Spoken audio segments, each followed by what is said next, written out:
Chapter 6, Words of Caution for the Inner Journey of Self-Transformation. The three systems of self-transformation outlined in Chapter 5 offer examples of comprehensive psycho-spiritual approaches to the inner journey of self-transformation. The transformative practices highlighted throughout this book are elements of these three and other systems of self-transformation.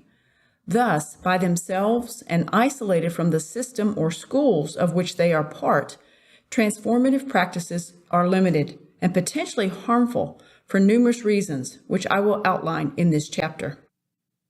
Transformative practices isolated from the systems or schools in which they are embedded are limited and potentially harmful because the psycho-spiritual frameworks in which they are part provide the container for sense-making and integration of potentially disruptive experiences that may arise from the use of these powerful practices.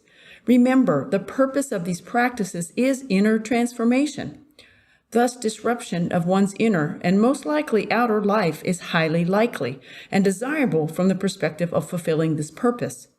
However, although such disruption is uncomfortable, the degree of discomfort must not exceed the capacities of aspirants to integrate the experiences into life in a way that allows them to function in the world.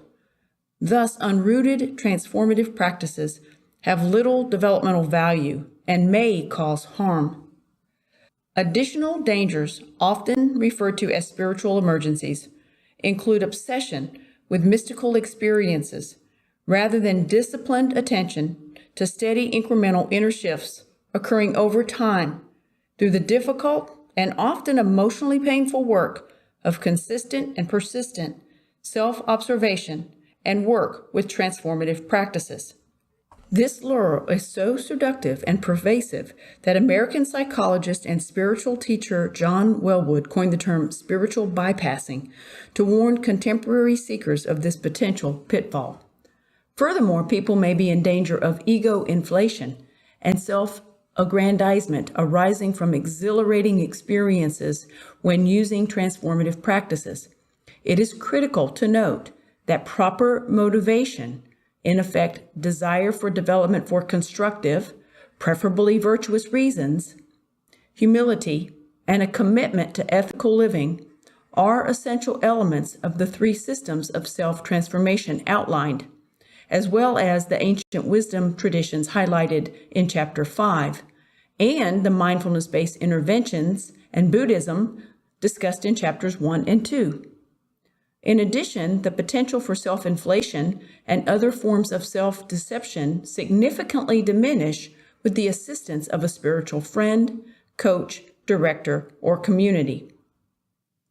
The literature on spiritual emergencies also warns of the potential for physical symptoms such as uncontrollable shaking.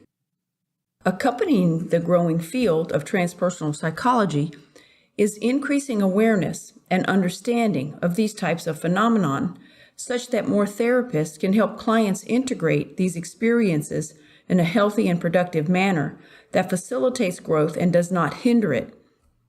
After all, according to Brant Courtwright, ideally, spiritual experience is viewed as desirable and spiritual seeking is seen as natural, healthy, and in the final analysis, the only true fulfilling answer to the challenge of existence. This is certainly the case when experience builds slowly and incrementally over time, or a sudden powerful experience arises after a solid practice and support foundation is in place to facilitate healthy integration. Another word of caution is that if you join a psycho-spiritual group associated with any of the three contemporary systems outlined in Chapter 5 or others, and the group promotes exclusion or intolerance of people outside the group, leave that group immediately and find one that does not. Exclusion or intolerance toward people outside the group is a flashing warning light of cultish tendencies. All aspirants need to avoid such groups as they are highly inconsistent with the inner journey to self-actualization and self-realization. Also, if affiliation with a psycho-spiritual group or community places sexual expectations, excessive financial demands, or attempts to control the personal freedom of its members in any way quickly move on and out. Furthermore, while these three systems work with the psychological and spiritual dimensions of the human experience, they emphasize the psychological dimension of the spectrum. Consequently, at some point along the journey, albeit different for everyone, typically after many years of consistent practice, it may become helpful, perhaps necessary, to pick a defined spiritual path, in effect to root oneself in an established religion. I acknowledge that for many 21st century seekers, perhaps those of us who identify as spiritual, not religious, a struggle of which I am quite familiar, may reject the previous statement.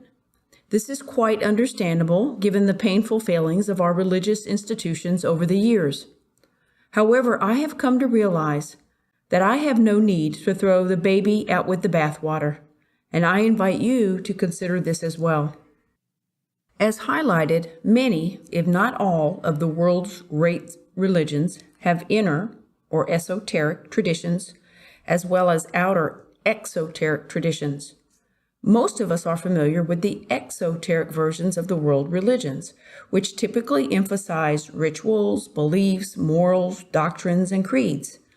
In contrast, the inner traditions emphasize self-transformation and ultimately the realization of unity with and love of all, and one's supreme identity and union with God, Spirit, Light. Others may be more at home on an interspiritual or multi-faith path, which emphasizes the sharing of transformative or union experiences across the religious traditions. Whether one takes an interspiritual, an esoteric religious, or universal and non-religious psychospiritual path, it is important to emphasize that they are all maps for the journey of self-transformation. They are not the territory. The territory is one's life, lived and experienced, such that one's direct experiences of increasing awareness, maturity, and compassion become the barometer of the rightness of one's chosen path, as depicted by the 10 developmental themes of mindful leaders presented in Chapter 4. However, the purpose of this book is not to provide an overview of the inner traditions of the great religions, which I'm not equipped to do. Rather, I offer a cautionary note as it relates to the inner journey of self-transformation. If the reader would like to explore any or all of the inner traditions mentioned here, I offer a few possible references in the additional resources section, along with resources for the fourth way, psychosynthesis, integral life practice, and mindfulness. Lastly, before concluding, I humbly acknowledge that while the inner journey to wholeness takes consistent and persistent right effort, as emphasized throughout this book, there is a mysterious dimension of the journey that is completely beyond human effort. While there are different names for this mysterious dimension, I will simply call it grace, as taught in the Christian tradition. Grace invites surrender, patience, humility, and detachment, and it has little to nothing to do with human effort and more to do with God's infinite love for us and all creation.